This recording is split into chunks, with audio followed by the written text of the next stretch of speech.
show of a boy that accidentally becomes a superheroine. This show came under a lot of scrutiny when it released, and it came from both sides. You know, reactionary conservatives were upset because they felt the show would confuse children, while GLAAD, or GLAAD, an organization that fights anything defamatory to the LGBT, and they also attacked this show, so I figured this was the perfect show to put in my 2 cents. This guy, named Guy, very on the nose, accidentally finds a secret family heirloom, and his sister Kelly figures out that their aunt was a superhero, and of course, Guy puts it on to make fun of girly things, and he gets turned into SheZow, the ultra-feminine superhero barfing pink. I'm a dude! Well, now dude look like a lady. Not only that, but the ring can't come off, so he's stuck being the superheroine for life. This setup, given that Guy is very much anti-girly things, seems like a setup for an immature boy to learn how to not be so short-sighted. How they actually deliver on it, if at all, will completely make or break the show. And if you loved Miles Morales, we got the setup where their dad being a cop and hating the superhero. I guess that's actually Gwen also. I know, I never made that connection until now. And the dad being a cop makes a lot of sense given that, how do I say this without getting demonetized? There's a staggeringly large percentage of cops that are not very nice to their wives. Almost half, in fact. More than NFL players. You'd better change. Okay, but don't look. You go, girl. One of the major traps, pun not intended, is defaulting to quote-unquote girl power, which the idea of girl power was a tagline that companies used to show their support of women's rights without really taking an actual stance on anything. Girl power actually means nothing and isn't really beneficial to any cause. Now, that being said, girl power isn't necessarily bad. If it's empowering to girls, then it's not bad to use it, but people usually don't understand that they can't use it in stories or media because it's not actually saying anything other than girls should be confident. And if that's what you're going for, you should just explore why girls should be confident. This show focuses all of SheZow's powers on hyper-femininity. For example, the source of her power is how well her hair is done. If she has a bad hair day, she has no powers. Honestly, I can relate. I feel the same way when I have a bad hair day. I'm more of the opinion that hyper-femininity isn't actually a bad thing. And with that being said, hyper-masculinity isn't actually a bad thing. I think people who choose to be either hyper-feminine or hyper-masculine are just people who are adhering to their gender and because that's how they identify. It's when they're saying that everyone else needs to adhere to extreme gender stereotypes where it's the problem. And you usually see people criticizing hyper-masculine men because they don't accept anything other than men being ultra-manly, and it's clearly a reflection of their insecurities. Another reason why Guy's dad being a cop makes even more sense. How do you think I paid for this game, Maz? I gave them a $500 bill I stole from the bank. I felt like I deserved a little reward for stopping the bank robbery. Wait, heroes do deserve some sort of reward. Firemen, police, and paramedics get paid for their service. Just because someone has a secret identity doesn't mean they shouldn't be compensated for their actions. This is the problem that Spider-Man has. If I lived in a world with heroes, I'd want them to be fed. Who knew food costs money? It's why you have so many heroes that are either rich or have some sort of support system, because heroes don't get paid when they should. Just from a story standpoint, if Guy goes around committing crimes and not being good, he actually shrinks and starts suffering repercussions, which solves the problem of heroes that have powers and literally no reason to keep being good, which for some people it's a problem, like here for a kids show where they need to be a good example for kids. All the while, heroes having their morals flip-flop is just a good setup for stories and comic books. You know what, I'm curious, if you could get superpowers and be a hero, but you had to dress either hyper-masculine or hyper-feminine,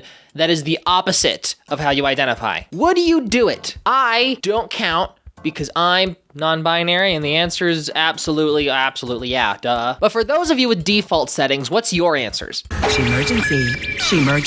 Use your she-SP. I've seen people get upset and criticize the she puns, but I always just saw it as a play on Batman and how everything is bat something. The Batmobile, the Batcomputer, Batarang, etc. Does that contribute to the hyper-femininity? Yes, but I see it primarily as a tongue-in-cheek reference rather than anything else. They do it a lot, though. The biggest hurdle this show faces is being a comedy that centers on a slightly controversial issue while not throwing either sex under the bus.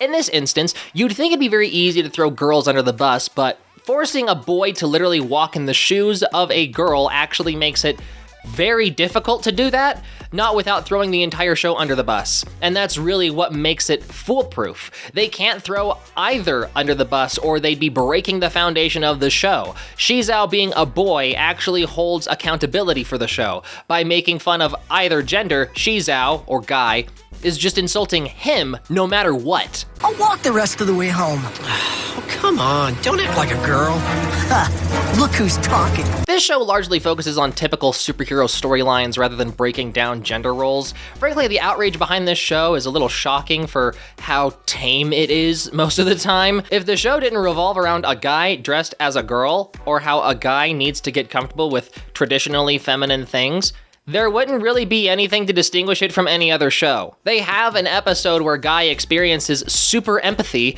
which is more of a proper interpretation of quote-unquote women are emotional when it's more of men having a lack of empathy. And frankly, I like this episode. Guy ends up not fighting the villains and ends up just trying to rehabilitate them, like Harley Quinn in some of the new comics, or like how Batman never kills anyone. It's because he sends them to an asylum to try and rehabilitate them. It's just a clever way to directly relate a women's stereotype and directly tie it into how superheroes are actually written. It flips the stereotype and turns it into nothing but a positive. The only thing I can't look past is that Guy's feminine voice is just Mickey Mouse. Champ, I need ya!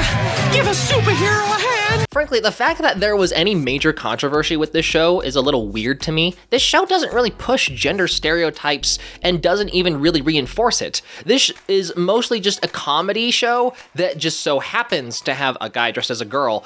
They slowly make it to where Guy becomes more and more comfortable with his role as SheZow and all the femininity it comes with. But, as you can expect, it doesn't really change who he is. He's still a boy and acts like a boy.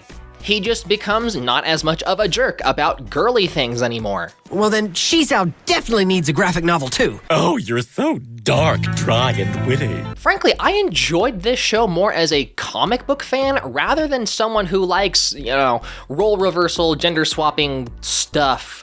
It really feels like it was just made by someone who liked comic books more than anything else, which is a little bit of a bummer since this setup could really go places, but they just don't. Probably, definitely, the safer option given the circumstance. Still hurts though. Funny enough, and not surprising, this show was only really quote-unquote controversial in the USA. This show is actually created by Filmed Victoria in Australia, and I may have just not passed through any Australian controversy around this show, but from what I can tell, this show isn't a problem in Australia. If there's any Australian fans out there, comment below if there was or wasn't controversy around SheZow. The hyper-protective moms bad-mouthing this show probably did more good for this show than anything else. I didn't really see much of this show growing up, and when I did pass by it while channel surfing, I watched it for maybe a few minutes and then changed the channel. It's very much just some weird show that never made real waves in the world of animation or pop culture, and me deciding to not watch the show as someone who was actively questioning their whole gender while they were growing up says a lot about how non-impressive this show is. The people that accuse this show of quote-unquote confusing kids should really take a look at what they grew up with. I mean, I don't remember hearing any of them saying that Bugs Bunny dresses a Valkyrie made them think of kissing dudes and wearing dresses. The comedic appeal of a boy dressed as a girl has been around for generations. The sharp increase in fear of cross-dressing just shows that these people are transphobic, and SheZow was just a means to show their ugly face and true intentions. I think SheZow being a show that has literally nothing to do with being transgender or even like commentary on gender just shows how ravenously political America is. They'll take anything that can be politicized in any regard and over-politicize it just for the sake of making their I have a foster cat, he's being really needy right now. Don't bite it, no. They'll use anything that can be politicized and use it to propagandize the anger of their sycophants and use it as a way to make cheap headlines. It's not just that people need to touch grass, it's that politicians know that these people are not touching grass and they are using it to their advantage to make people more angry on things that don't matter. SheZow is just a generic cartoon, and if anybody watches it, they'd know that the outrage is baseless. Jokes aside, tell me what you think about SheZow and the controversy. Tell me in the comments below, do you want down? Did you think SheZow went too far, or do you think all the outrage was justified? I hope you enjoyed this video. Stay beautiful and keep playing.